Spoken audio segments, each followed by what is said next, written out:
how to scale your Fiverr business to the 6 and 7 figures. And in this video, I would like to talk about some things that you can do outside of the box in order to really take your Fiverr career into another level.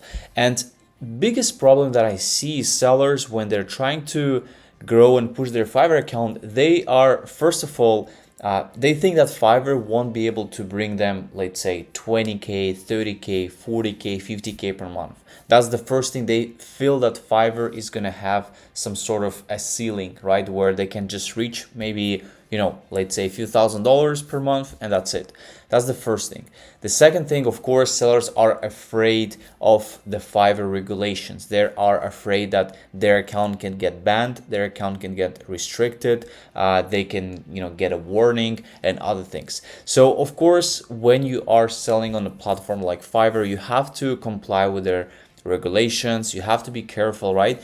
And sometimes everyone makes a mistake, right? So sometimes these things could happen unexpectedly. You might have a warning that you have never done anything, let's say wrong, but you still receive that warning. You might have other things. So from my experience being on a platform since 2017, making almost $2 million on Fiverr, there are a lot of things that happened to me as well, to my journey. But the biggest thing for me was, of course, trying to use the opportunity that Fiverr provides to me, such as getting a success manager, which was in early days, establishing the relationship, right, and being able to follow the rules, being able to being respectful as well, and checking on any things that I want to implement in my gigs, checking with my success manager before if I'm allowed to do this or not, right? Trying to be on the safe side. But what I noticed right now for me, Fiverr is currently giving me kind of like both directions of traffic, right? It's giving me a nice conversion of traffic that is coming from my own resources, such as my social media, such as my even YouTube channel here, or other resources, right? Where, let's say, people could be writing articles about you, could be doing other things, right? So this is one side of traffic that you can control, right? You can have your social media, you can have your, let's say, articles, publications, you can have other collaborations with other, let's say, maybe authors who writes the books and they can mention your service, or other authors who are writing articles or in the magazines, right? There's a lot of different places. For example, one case that is currently bringing me sales and traffic is I got approached by the author who wrote a book about Instagram.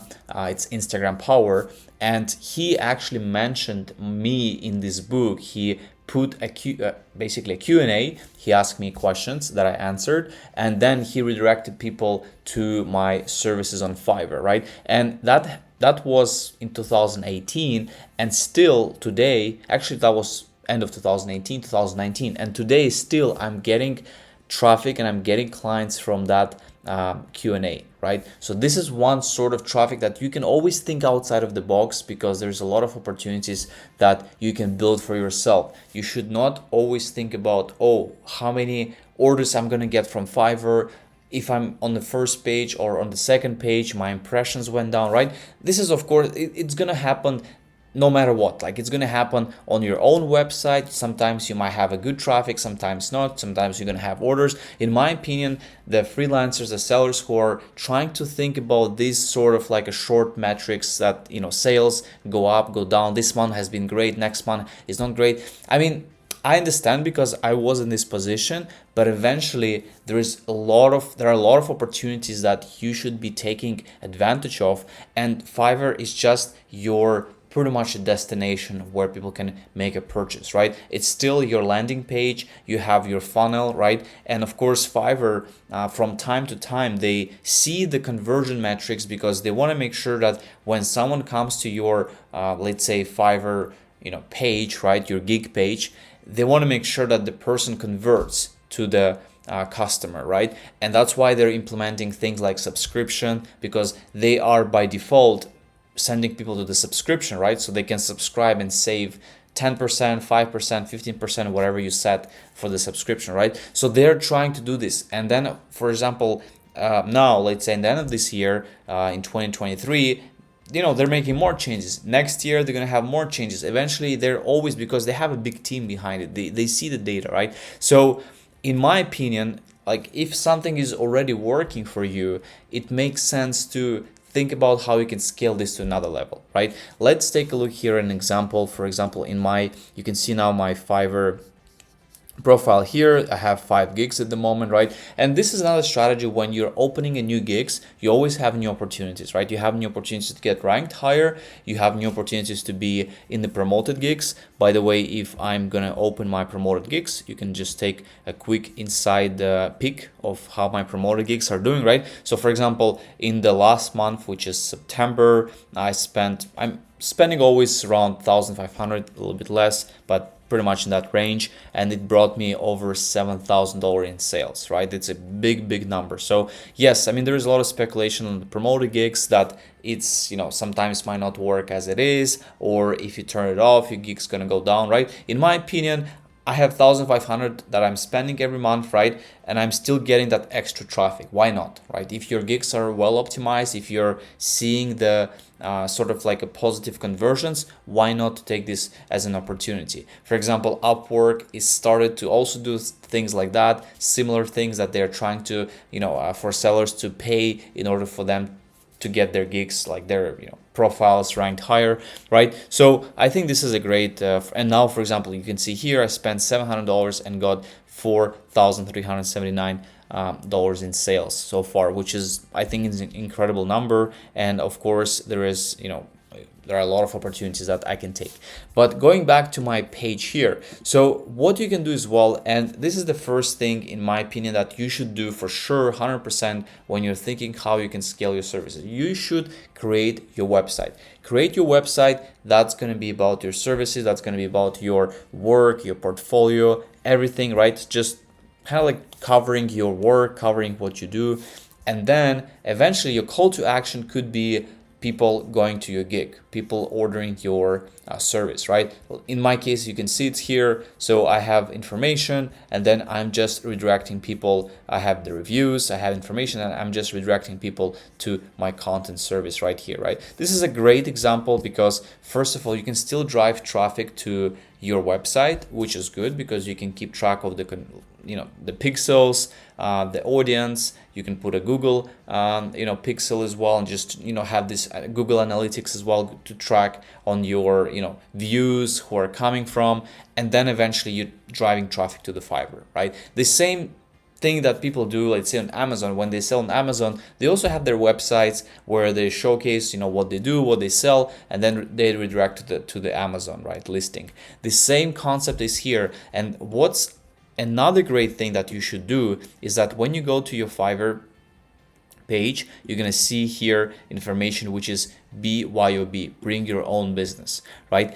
And in this thing, you can save that commission. You can save that 20% commission that Fiverr takes only for the new buyers, people who have never been signed up on Fiverr before. They can be signed up on Fiverr, and eventually you can save that commission. And it works because I'm still getting some, Fiverr is going to pay you this commission through the Fiverr affiliates, right? And you can still get back a few $100s or more, right? In my case, it always depends, but it's always a few $100s, which is great. And then after that, when the buyer's coming back to you or ordering from you again, you'll still get that 20% back. So that's a really great thing that they haven't been updating that for a long time, because I see the same thing since 2018. They haven't really updated it much, but probably they're going to do something in the future. For now, it still works. This is basically, they show you as your affiliate links, and then when you share that, buyers come, they purchase, and then you can get that commission back. So thinking outside of the box is really important. And your profile, the first thing you need to do is, of course, you need to optimize your gigs. You need to look professional. You need to have your videos as well, gig videos. You need to really work on your branding first, your personal branding.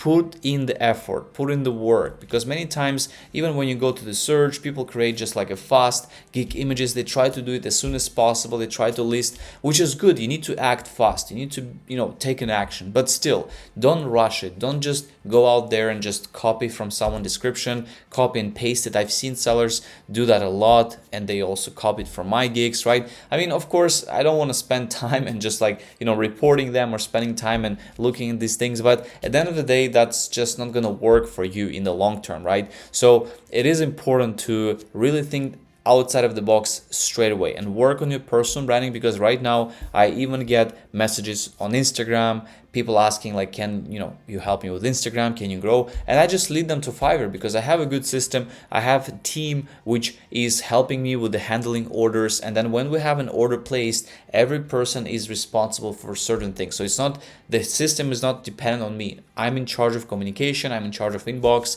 That's what I would like to do for now. So I take this sort of weight on myself, but I get amazing connections, I get amazing clients from this as well. And then once the order is placed, we really have a nice system where every part of the team member is responsible for certain things, and the cycle continues. So guys, I think this is something that you should definitely take it more seriously if you're going in 2024.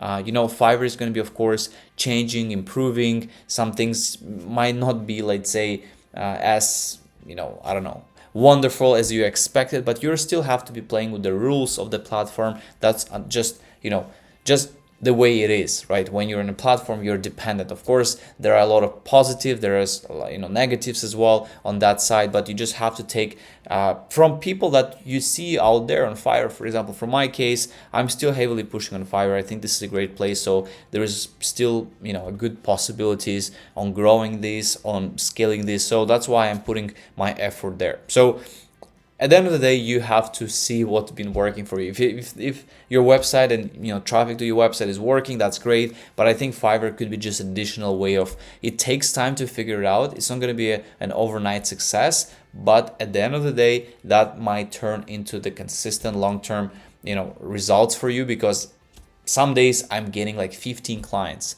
per day, 17 clients per day, 10 clients per day. That's a big number. In order to get that number of clients, you need to really have a good, strong system on your own website. So that's why it takes a lot of time. So guys, thanks so much for watching this video. Feel free to share your experience in the comments, how your Fiverr journey has been going. Thank you so much for watching this video until the end. If you made it, I really appreciate it. And of course, you can always connect with me on Instagram. You can always see some sort of things behind the scenes that I'm doing, and I'm happy to help you if you have any questions. See you in the next one.